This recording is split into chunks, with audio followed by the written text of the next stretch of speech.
out, we are bleeding. Africa, we are living in a mystery. But how come our leaders can protect we? Black heal black, I'm thinking my winning. Same people that should protect we are the same people rather killing we. And the same people that we count on them are the same people that are killing we. Hello Africa, we are one people. So make we make this place a better place and live okay. Hello Africa, see me now, see we are one people. So make we make this place a better place and live okay. Hear me now, black people make we stand strong in unity. Drop the games, make we end this calamity. Cause innocent people are losing their properties. But we stand so strong and preach this sanity. Cause this no be what Nkrumah stood for. This no be what Mandela toiled for. Jomo Kenyatta and Thomas Sankara. Same people that should protect we are the same people rather killing we. And the same people that we count on them are the same people that are killing we. Hello Africa, we are one people. So make we make this place a better place and live okay. Hello Africa, see we are one people. So make we make this place a better place and live okay. Hello Africa, we are one people. So make we make this place a better place and live okay. Hello Africa, see we are one people. So make we make this place a better place and live okay.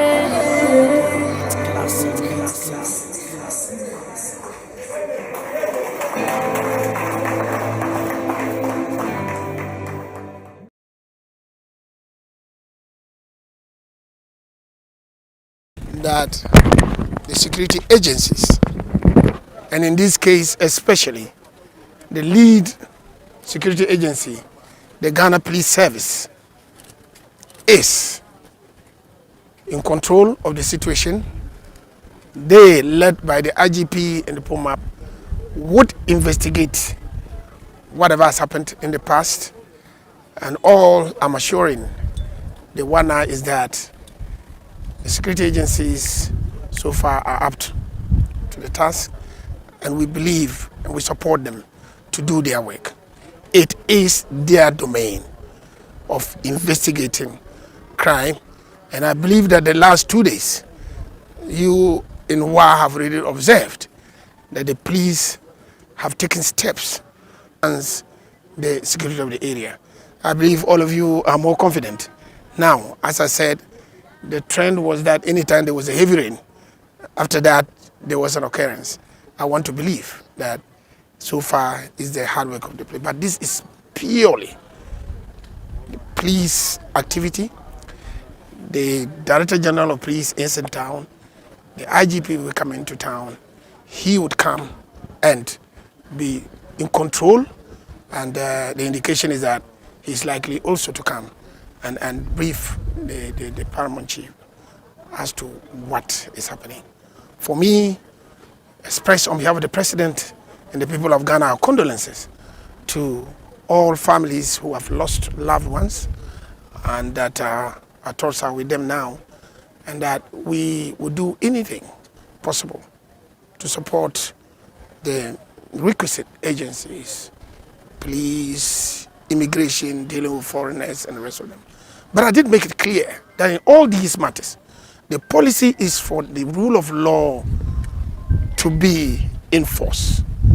That if you have information, you surrender, give the information to the security agencies to use.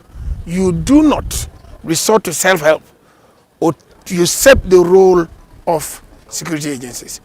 So that we have asked the chief to thank the community for their passion to help, for the information that they've been given and continue to give, but they should leave the real work to the police only giving the information.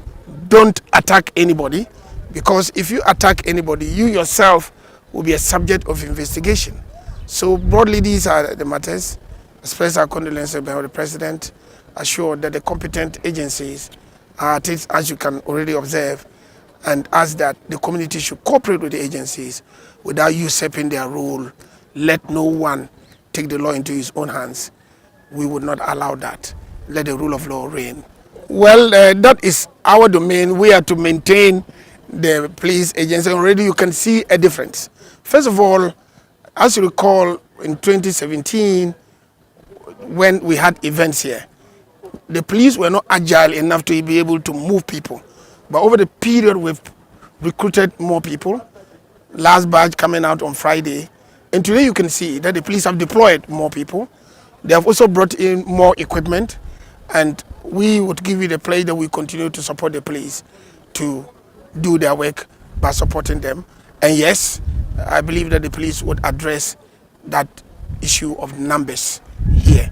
Everywhere I go, people want police, but I believe that they will do the needful and be able to equip the police here in terms of personnel and the rest of them. All I ask for is your cooperation. Thank you. No, we are not going to rest on our oars. The people you see in uniform are only part of the police. We have a part of the police that is trained in investigation, trained in crime scene, and the CID and all that. Believe me, this police leadership knows what it's about. We will do what is needful through the proper procedures. Again, it doesn't take one Minister for Interior to just impose a curfew. The regional minister is chairman of RESEC. There's MUSEC at the municipal level. I'm hoping that what has happened over the past few days would give us peace without a curfew.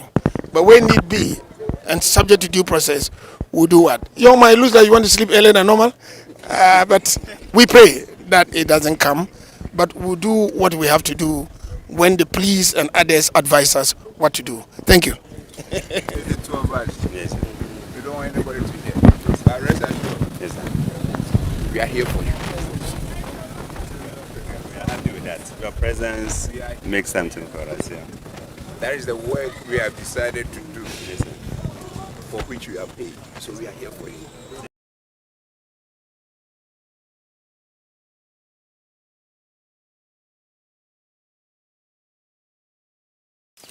Actually, there have been a damage that has been caused by fire to about almost 50 acres of land. Maybe it has been burned down by unknown fire.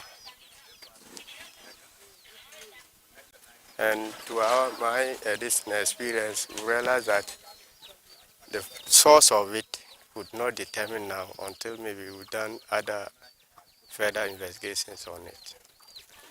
Actually, it's always it's too bad when we hear such incident maybe happening to farmers, because it actually brings disaster to maybe farmers. Does not go down well with maybe farmers as fire is concerned.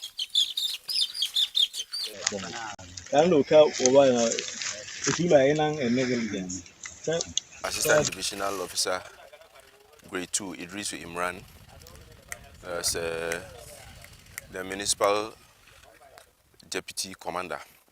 With me is Assistant Divisional Officer, Grade 2, Daniela Kologo, and then one of my operational officers, Station Officer Idrisu Wala, and one of my firemen, Bembe Joshua. We came here as the team that came to execute the necessary investigations on the farm of Honorable Bernard Mona. Yes.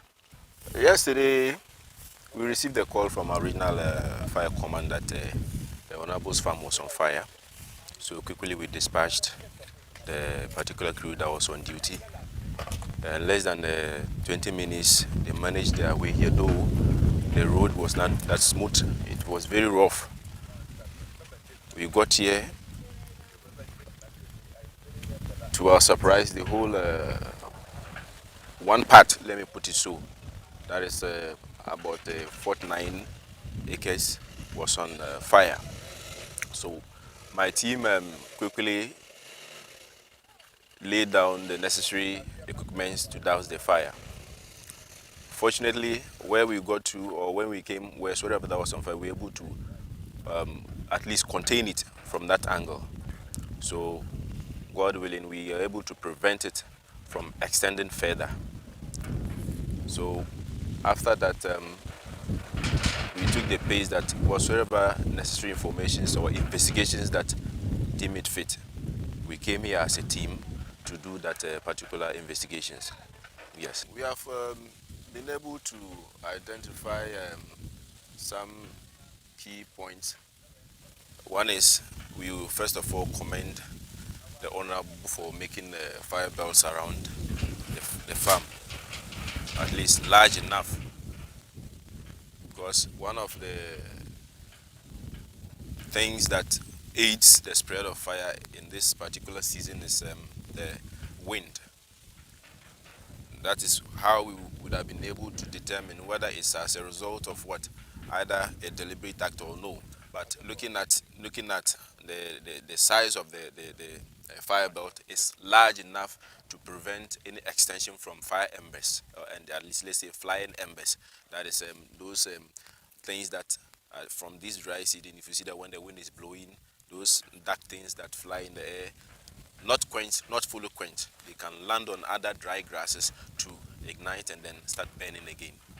Yes. How will you quantify the costs or the damages? Yes, once investigations is still going on, we will not be, it will be unprofessional to declare any cost for now. Though in the inquiries that we have made with respect to the owner, and then with the investigations we are still gathering, at least on the fire report or whatsoever that will be coming later, we'll be able to give an estimated cost of damage of whatsoever that has happened here. So investigations are still going on with what we have come to observe and see on the burnt area. So that will be communicated if necessary later. Yeah.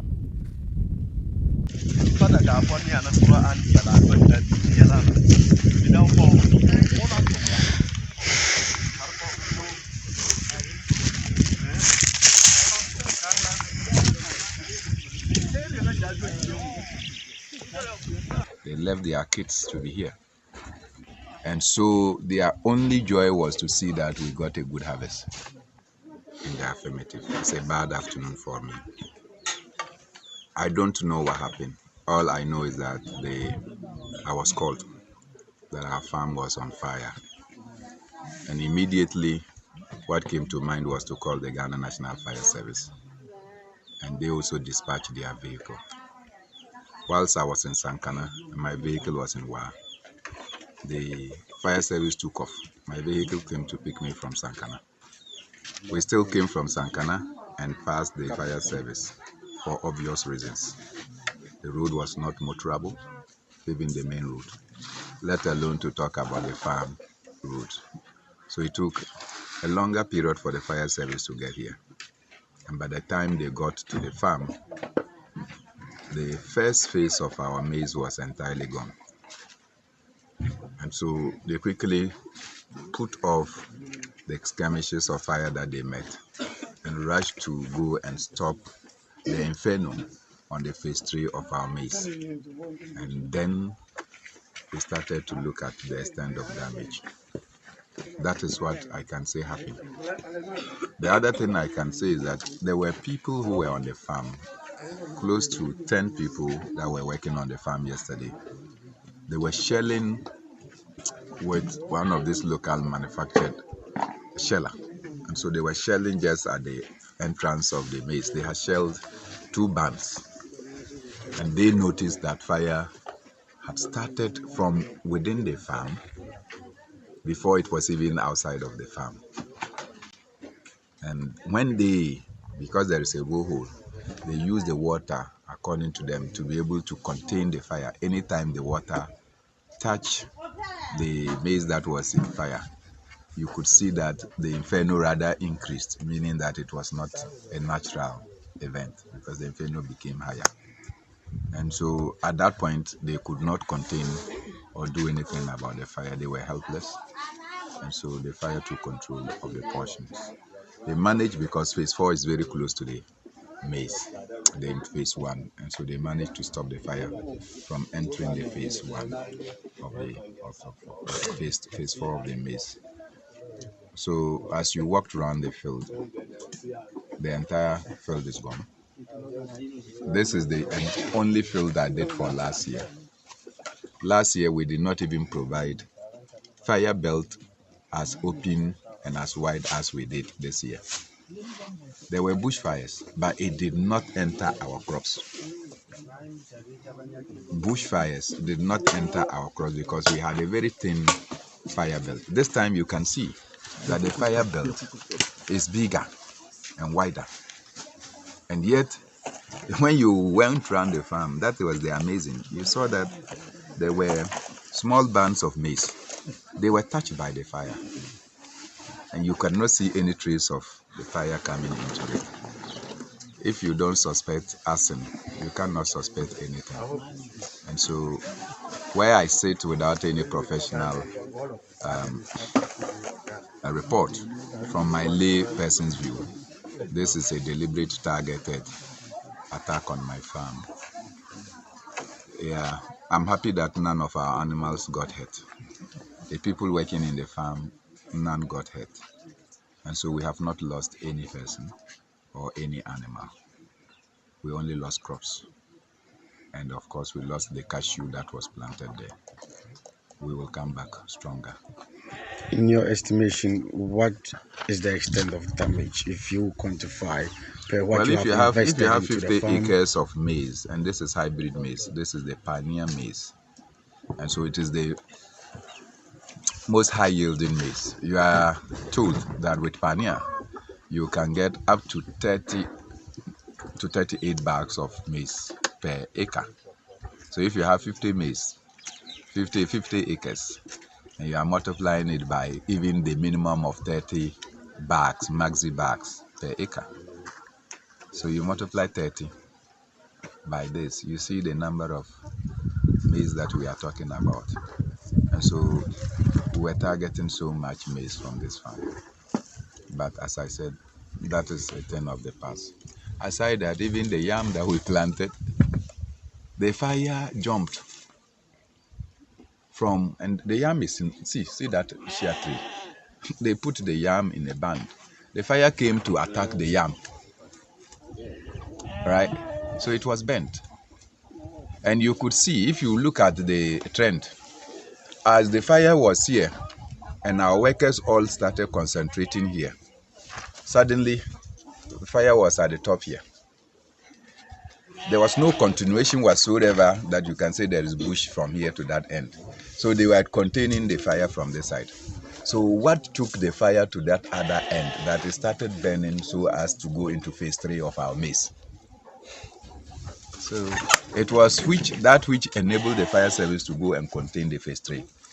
But when the fire service team left, and then we had also come, so I came looking for our horses. The horses came.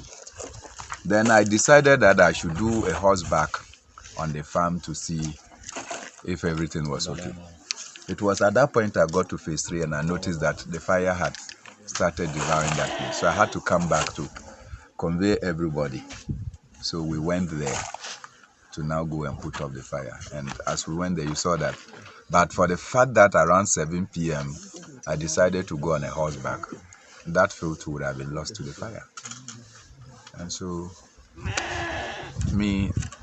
I think it's well calibrated. If the intention was to down-spirit us, we are stronger than that. So, since yesterday, I can only thank the National Fire Service, the Regional Command, the Municipal Command, and the team that they sent to the farm. They came here yesterday. Today, they have come to do a field walk so that they can have a better appreciation of the extent of damage and also probably to give us professional advice going forward. I also thank the Ghana Police Service, in particular the regional commander, Peter Ndekuri, who upon missing my calls called me early this morning to find out why, and immediately dispatched his team to also come and look at the extent of the damage. As for the Ministry of Agric, I cannot say much because before I could wake up, the regional crops officer was already on the farm and did his own assessment. So I thank all who kept calling.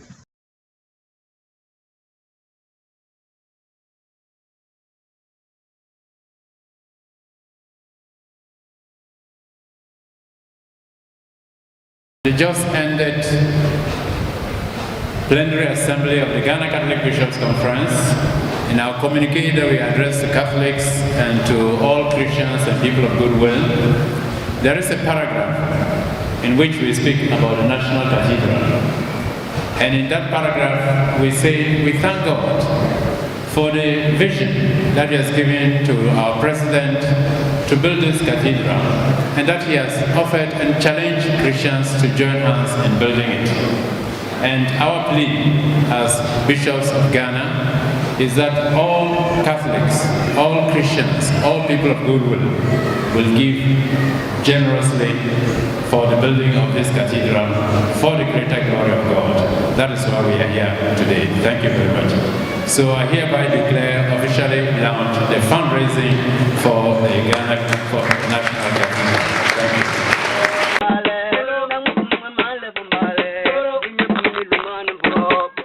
Now, if you go to Hamley, there are, and across the borders, there are a number of operators who just sit there and they organize themselves into what we call Livestock Importers Association. And that association has become necessary because of the failing performance of our currency. Why? Because our people who used to go across to Burkina and Niger to buy would always need at every point in time to add a lot more Ghana cedis to be able to buy animals to trade because of the value. And yesterday we picked intelligence that all the livestock that is coming into this country now is being now diverted to Togo, because the traders now want to deal with a safer to safer transaction rather than dealing with a safer to cedi transaction, because they sell in 3 days, take the money, and by the time they go back, they are not able to buy enough animals to bring back into this country. So the point I'm trying to make is that the livestock trade is a multi-dimensional issue. The economics are important. The social factors are as well important as to how we relate with our communities, chiefs, and traditional authorities. Settling the herders and accommodating them goes a long way to enable a peaceful coexistence between transhumans and society, the local society. Dealing with our current economic crisis would severely affect the work that the herders are doing. And they will tell you.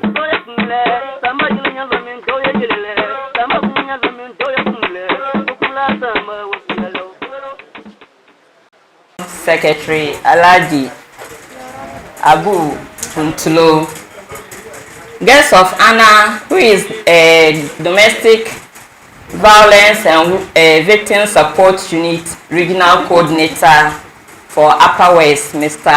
Adongo Apia. Keynote speaker, who is senior lecturer, Department of Agricultural Engineering, and currently an executive board member of the Association of Technical Universities and Polytechnics in West Africa, ATUPA, Dr. Hamidatu Dramani Saka. The regional chairperson of GRNMA, Mr. Lawrence Balwin, and other regional council members present. Our mother and chief nursing officer, Pauna Cecilia Tuo. Our patient, let's share the program. So this person started education in B-ZAR municipality. Look at the high table. Everybody is qualified to occupy it. So if you know, you know. All right. I'm very pleased to call upon you. To have him for this very important occasion. Put your hands together. When God wants to bless you, He send you a man. Our own. This man, he has walked through the length and breadth of this country and across this country. Occasion. Again, on the high table of technical universities in Africa, TUPA. This one. Wow, thank you so much. When I mentioned the name, take note to interview the wives in the region is also here. My committee members present. 5 strong women plus 2 supporting men. That means that as we are uniting and taking up more space, we cannot do it alone without the support of the men. That is why we still have men among us to support us in taking up the space that we want to occupy. Okay, so don't say we are gender biased. Ladies and gentlemen, this year's launch of Women and Gender Committee is with the theme Gender Equality Today for a Sustainable Tomorrow in the Nursing and Midwifery Profession. And the sub-slogan for the team is Breaking the Bias. Breaking the bias with a sign like this. Breaking the bias. So please, we are here to break the bias that women, we can also occupy the highest offices that you men think we cannot do. So on this note, I welcome everybody to the maiden conference of Women and Gender Committee organized by the Women and Gender Conference, organized by the Women and Gender Committee and the Ghana Registered Nurses and Midwives Association. Women and Gender Committee, a wing under Ghana Registered Nurses and Midwives Association, was an initiative by the president of the association, Madam Perpetua, Mrs. Perpetua Ofori Ampofo. And we have Mrs. Irene Mensah Jacobs, the National Assistant Treasurer, as the National Coordinator, with Ms. Rufacho as the Zonal Coordinator. The committee was launched on the 8th of March 2020 and intended to be celebrated every year on the International Women's Day. But for the pandemic, activities became interrupted. However, the purpose of this committee under the association is to strengthen and empower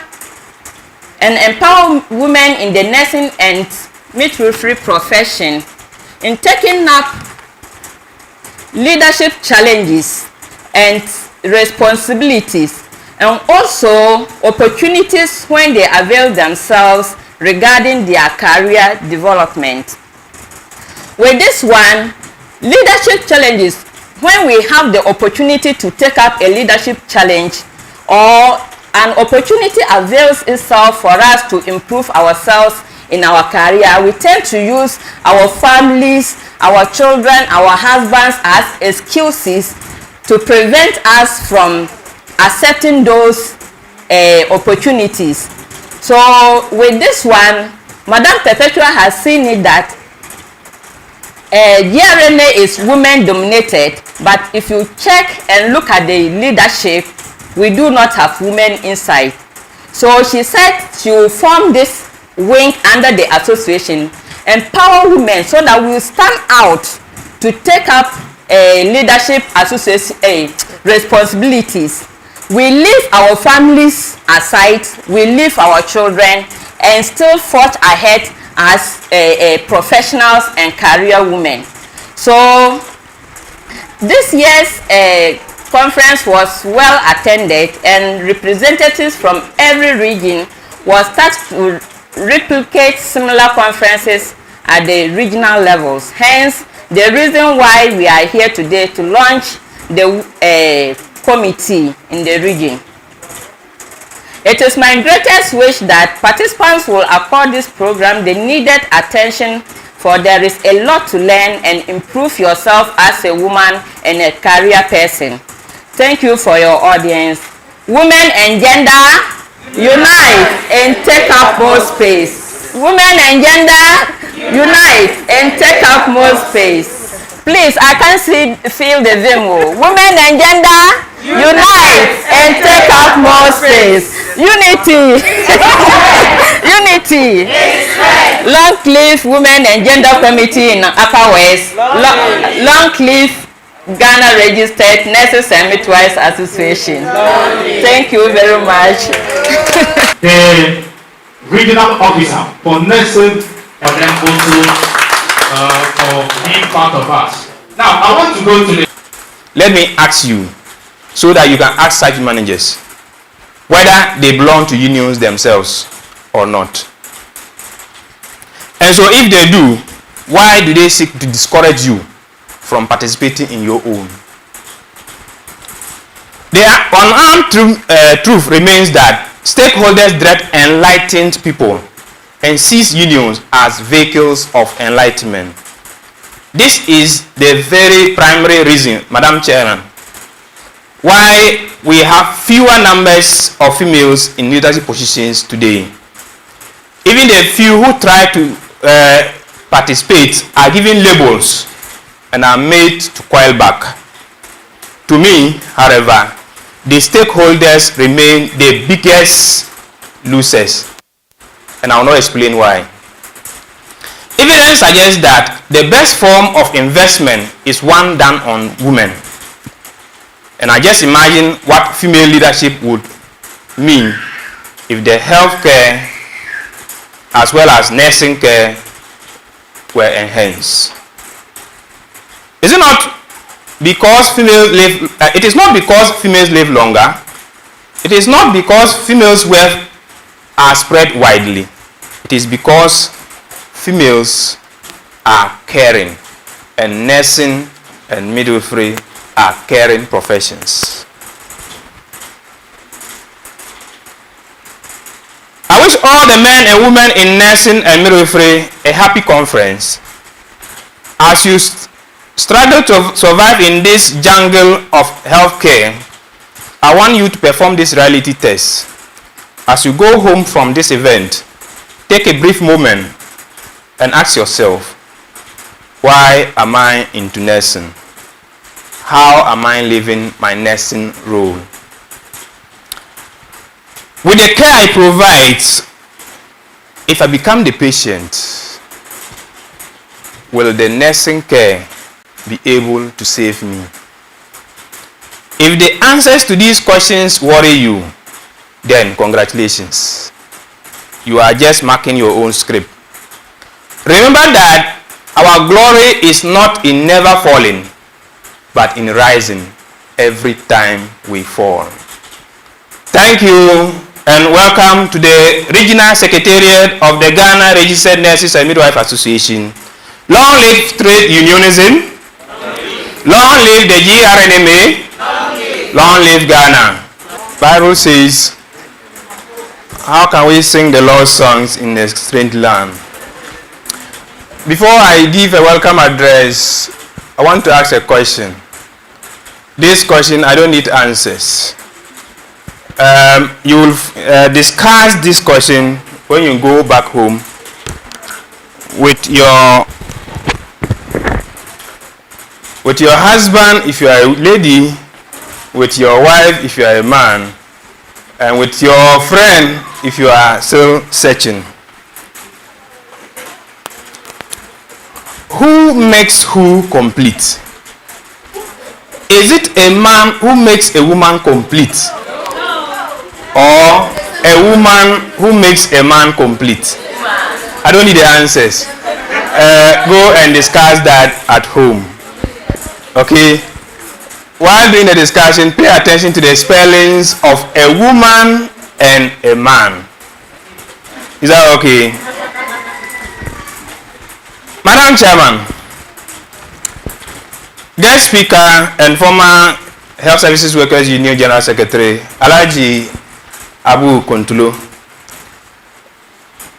guest of honor and Dobsu Regional Commander, who is here to join us, keynote speaker, who is senior lecturer of the Department of Agricultural Engineering and an executive member on the Association of Technical Universities in Africa, TUPA, Dr. Hamidatu Dramani Saka, regional executives of GNMA and other regional council members present, regional chief nursing officer, the registration officer, Nursing and Midwifery Council, Madam Christina Derry, nurse managers present, and other nursing leadership in the region. Organizing committee, gender